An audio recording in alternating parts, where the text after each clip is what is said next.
असं आहे की सर्वप्रथम हा किल्ला जो आहे, आमचं म्हणणं असं आहे की ही मशीद आहे आणि त्या लोकांचं म्हणणं आहे की ह्या शिवाजी महाराजांच्या हातचा बांधलेला किल्ला आहे. ही ईदगाह आहे आणि ईदगाहच्या समोर मशीद आहे आणि त्या बाबतीत आमचा न्यायालयामध्ये खटला चालू आहे. आता हे जे लोक जे कोणी भाष्य करतात त्यांना खरी जाणीव नाही की कुठल्या वस्तूची काय परिस्थिती आहे. कोणी पण उठला आणि कोणी पण सांगावा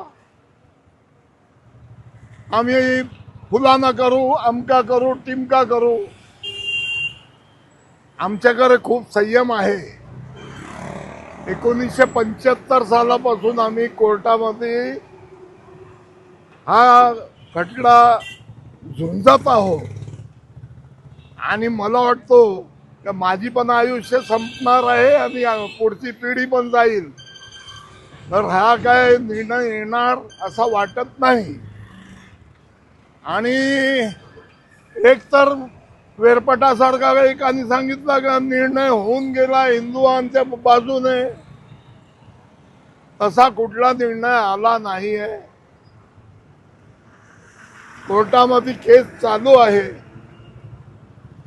आणि बोलणारी लोक खूप आहेत. काही बोलतात ते प्रवेश बंदीवर त्यांचा प्रवेश बंदी द्या अशी मागणी त्यांची.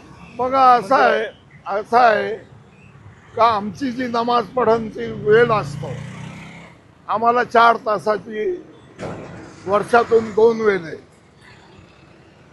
4-4 तासाची तिथे परवानगी मिळतो माननीय जिल्हाधिकारी साहेबांच्या समोर.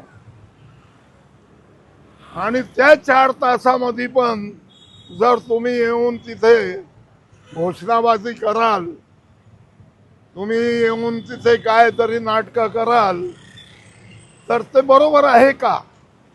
तुमच्या सणाच्या वेळेला आम्ही कधी कुठल्या प्रकारचा काही आक्षेप घेत नाही.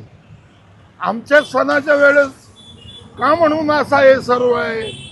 का म्हणून तुम्ही या शहराचा इतका चांगला वातावरण आहे तो खराब करू इच्छिता?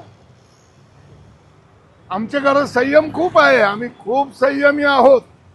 सहन करून घेतो. सहनशक्ती खूप ईश्वराने आम्हाला दिली आहे.